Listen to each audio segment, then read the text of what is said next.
Hi, I am stocks. और अगर आपको अपनी फाइनेंशियल जर्नी को अपग्रेड करना है तो I think you should definitely invest in me. आप मेरे को ऑप्शन कंसीडर कर सकते हो। But what about the high risk and high instability? I personally think that you are a pretty risky investment option. People should invest in me. People should invest in real estate because I am a very stable and a very safe investment option. Acha, you are not so full pro, okay? You are extremely low on liquidity and it takes a lot of paperwork, money, and time to even deal with you. Oh, yeah, I know, but I'm better. No, I am better. Wait, guys, stop fighting. Let the audience decide what's better. Hi everyone. So video के starting में आप लोगों ने देख लिया हो कि क्या डिस्कशन हुआ है और इस वीडियो का टॉपिक क्या रहने वाला है, आप लोगों को ऑलरेडी पता लग चुका होगा। तो इस वीडियो का टॉपिक रहने वाला है stock investing versus real estate investing. And the most important question is कि अगर आपको अपनी इन्वेस्टिंग जर्नी में आगे बढ़ना है तो what's going to be beneficial for you? Is it going to be stocks और is it going to be real estate? तो इस वीडियो में मैं ऐसे कुछ पॉइंट्स हैं जो आप लोगों के संग शेयर करना चाहूंगा, जिसके थ्रू आप खुद कंक्लूड कर सकते हैं कि what's going to be better for you, and you can share this video with your friends, with your family, to spread the awareness कि उन लोगों को भी इस चीज के बारे में पता चले कि what's actually better for them if they want to start investing. And also एक छोटी सी रिपोर्ट्स हैं दो जो मैं आप लोगों के संग शेयर करना चाहता हूं, मैं यहाँ पे उसे दिखा दूंगा। पहली रिपोर्ट ये कहती है कि 71% of wealthiest are keen to invest in luxury real estate. इसका मतलब ये है कि जो 71% ऑफ वेल्दीएस्ट इंडियंस हैं वो अपने पोर्टफोलियो में काफी मेजोरिटी में उन लोगों ने इन्वेस्ट कर रखा है रियल एस्टेट में। और जो दूसरी रिपोर्ट है वो ये कहती है कि despite being strong volatility in markets 35 lakh new members still join the stock market in near November. इसका मतलब ये है कि जो आने वाला नवंबर था, जो अभी नवंबर गया है, उसमें 35 लाख लोगों ने स्टॉक मार्केट को ज्वाइन करा despite being high volatility in markets. तो इन दोनों रिपोर्ट से हमें ये चीज तो कंक्लूड हो रही है कि लोग जो है वो काफी ज्यादा अवेयर हो रहे हैं स्टॉक मार्केट या फिर रियल एस्टेट के बारे में। वो इन सारी चीजों के बारे में जानना सीख रहे हैं और सबसे इंपॉर्टेंटली वो इन सारी चीजों में इन्वेस्ट कर रहे हैं। सो सबसे बड़ा क्वेश्चन ये है कि अगर आप लोगों को, जो फॉर एग्जाम्पल वो वीडियो कोई भी देख सकता है, या तो आप 20 साल के इंसान हो जो अभी जिसने अपना कॉलेज स्टार्ट करा है, या फिर कोई 25 साल का इंसान है जो अभी अर्निंग कर रहा है और उसको अपनी अर्निंग का थोड़ा सा हिस्सा इन्वेस्टमेंट करना है, या फिर आप एक ऐसे इंसान हो जो अनएम्प्लॉयड है जिसके पास बिल्कुल भी कैपिटल नहीं है या बहुत कम कैपिटल है, तो उस इंसान को इन्वेस्ट करना है, तो वो उस इंसान के लिए बेटर ऑप्शन क्या हो सकता है? Is it going to be real estate और is it going to be stock market? So in this video मैं आप लोगों के साथ कुछ ऐसे पॉइंट्स की डिफरेंशिएटर्स शेयर करना चाहूंगा जिसकी मदद से आप खुद फैसला कर सकते हैं कि आपको इन्वेस्ट किस में करना है। Is it going to be stocks और is it going to be real estate? I would like to tell you that इसमें जो इन्वेस्टमेंट वाली बात है तो वो इन्वेस्टमेंट और ट्रेडिंग में बहुत डिफरेंस है, and I am talking about long term investment in this particular video. मैं ट्रेडिंग के बारे में आगे बात करूंगा, but in this video I am going to talk about investment. I would like to give you a little introduction about stock investing and real estate investing. I know काफी सारे लोगों को पता होगा कि ये चीजें ऑलरेडी होती क्या है, बट स्टिल जिन लोगों को नहीं पता, मैं उन लोगों के लिए एक छोटा सा इंट्रोडक्शन देना चाहता हूँ इन दोनों के बारे में, एक छोटी सी डेफिनेशन देना चाहता हूँ। तो जो स्टॉक इन्वेस्टिंग होती है वो बहुत ही सिंपल चीज है कि आप स्टॉक्स में इन्वेस्ट कर रहे हो, इट्स दैट सिंपल।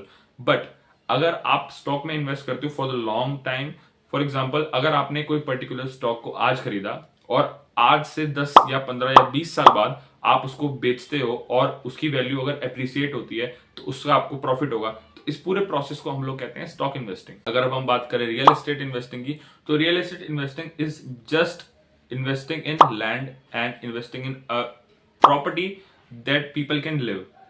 अब ये कोई सी भी चीज हो सकती है, जैसे आपके घर के पास कोई खाली प्लॉट था, आपने उसको खरीद लिया, तो उस पर्टिकुलर प्रोसेस को हम लोग कहते हैं real estate investing. It's that simple. Now let's talk about income sources from both the categories, both from stocks and from real estate. क्या मतलब कि आपका जो इनकम सोर्स है, आप किस तरीके से इनकम जो है, या इनकम कह सकते हो या फिर प्रॉफिट्स जो है वो गेन करते हो from stock market and from real estates.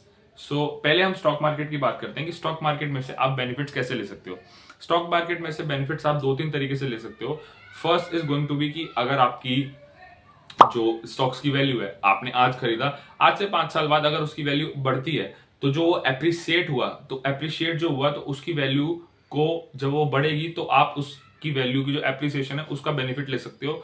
और सेकंड जो होता है वो होता है डिविडेंड। अगर आपने डिविडेंड क्या होता है मैं ये एक्सप्लेन करना चाहता हूं कि अगर आपने कोई स्टॉक खरीदा, उस स्टॉक खरीदने के बाद जिस कंपनी का वो स्टॉक है, अगर वो कंपनी बहुत ज्यादा अच्छा करती है तो कुछ ऐसी कंपनियां होती हैं जो स्टॉक्स में तो एप्रिसिएशन देंगी आपको, और साथ ही साथ में वो अपने जो शेयर होल्डर्स होते हैं उनको कुछ ना कुछ अमाउंट, उनको प्रिविलेज प्रोवाइड करती हैं इन टर्म्स ऑफ मनी। तो उस मनी को हम लोग डिविडेंड कहते हैं, और वो डिविडेंड जो शेयर होल्डर्स है उनको मिलता है अगर आपने किसी स्पेसिफिक कंपनी के शेयर्स को खरीदा हुआ है। तो ये दो मेजर तरीके हैं जिनकी मदद से आप इनकम का बेनिफिट ले सकते हो from stocks and in stock market. Now let's talk about real estate. Real estate में आप किस तरीके से जो मॉनेटरी है उसका बेनिफिट ले सकते हो। तो जो पहला जो पॉइंट है वो स्टॉक मार्केट की तरह ही है कि आज आपने खरीदा, आज से 10 साल बाद या 5 साल बाद उसकी जो वैल्यू बढ़ी, उसमें जो एप्रिसिएशन आया, आप उस एप्रिसिएशन का बेनिफिट ले सकते हो। और जो काफी ज्यादा कॉमन है इंडिया में, दैट इज रेंटल इनकम।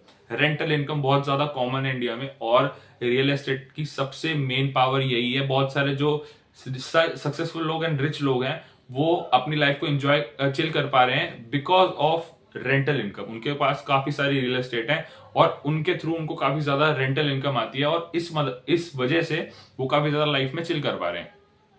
तो रियल एस्टेट के भी दो मेजरली इनकम सोर्सेज हो सकते हैं। First is that is your amount will appreciate, and the second one is your rental income. Now let's talk about risk and return on investment. सबसे important चीज जो आप अगर अपनी हार्ड अर्न मनी को इन्वेस्ट कर रहे हो तो आपको ये दोनों चीजें तो देखनी ही देखनी पड़ेंगी कि रिटर्न और इन्वेस्टमेंट क्या है दोनों में, और दोनों में रिस्क कितना है कि आप जो कैपिटल डाल रहे हो क्या वो कैपिटल सेफ भी है। तो दोनों ही चीजें हम लोग डिस्कस करने वाले हैं। तो जो पहला है वो है return on investment. Return on investment stock market में और रियल एस्टेट में दोनों में बहुत ज्यादा अच्छा होता है, बट इट ऑल्सो डिपेंड्स कि आप कौन से स्टॉक में या कौन सी जगह पर रियल एस्टेट खरीद रहे हो। If you are investing in some big stocks या कोई बिग कंपनी, फॉर एग्जांपल मैं किसी को वो नहीं कर रहा हूं, बट फॉर एग्जांपल अगर आपने रिलायंस में आज एक शेयर खरीदा तो आज से 10 साल बाद मोस्ट प्रोबेबली वो बढ़ेगा ही बढ़ेगा, बिकॉज वो एक लार्ज कैप है, लार्ज कैप कंपनी है, उसका जो कैपिटलाइजेशन है वो बहुत ज्यादा है, और उसके अंदर जो कैपिटल डली हुई है बड़े बड़े इन्वेस्टर्स की वो बहुत ज्यादा है। तो मोस्ट प्रोबेबली आने वाले टाइम में वो बढ़ेगा ही बढ़ेगा। वेयर अगर आप कोई एक ऐसी रिस्की कंपनी के स्टॉक्स खरीदते हो जिसका कोई भी अता पता नहीं है, तो आपका पैसा जो है वो भगवान भरोसे है, वो कभी भी कहीं भी जा सकता है। बट आपको इसकी रिसर्च भी करनी होती है। और जो रिटर्न ऑन इन्वेस्टमेंट वाला पॉइंट है वो यही पॉइंट है कि इट डिपेंड्स कि आप कौन सा स्टॉक खरीद रहे हो। अगर आप कोई अच्छा स्टॉक खरीदते हो तो डेफिनेटली 110% उसकी वैल्यू ओवर द टाइम बढ़ने वाली है। मैं ये नहीं कह रहा हूं कि 6 महीने में 3 महीने में आपको रिजल्ट्स मिलेंगे, it will take a lot of time, but value बढ़ती है। या and let's talk about risk factor in stock market. Risk जो होता है स्टॉक मार्केट में, अगर रिटर्न ज्यादा है तो ऑब्वियस की बात है कि रिस्क भी ज्यादा ही होगा। तो हाँ, स्टॉक मार्केट में रिस्क भी ज्यादा होता है। अगर आपकी कंपनी ऊपर जा रही है तो वो कम भी हो सकती है। ये कोई गारंटेड नहीं है। स्टॉक मार्केट किसी के पिताजी का नहीं है। इट्स नॉट इम्पॉसिबल कि कोई भी जो बड़ी से बड़ी कंपनी है वो गिर जाए या कोई छोटी से छोटी कंपनी ऊपर चली जाए।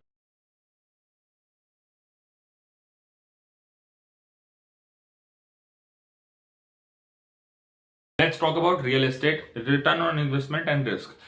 अब जो रियल एस्टेट भी है उसका भी डिपेंड करता है कि आप खरीद कहां पर रहे हो, और इसका भी डिपेंड करता है, बट कंपैरेटिवली जो स्टॉक मार्केट होता है उससे ज्यादा ही रिटर्न्स आपको प्रोवाइड करती है real estate, but not in a short time, in a long time.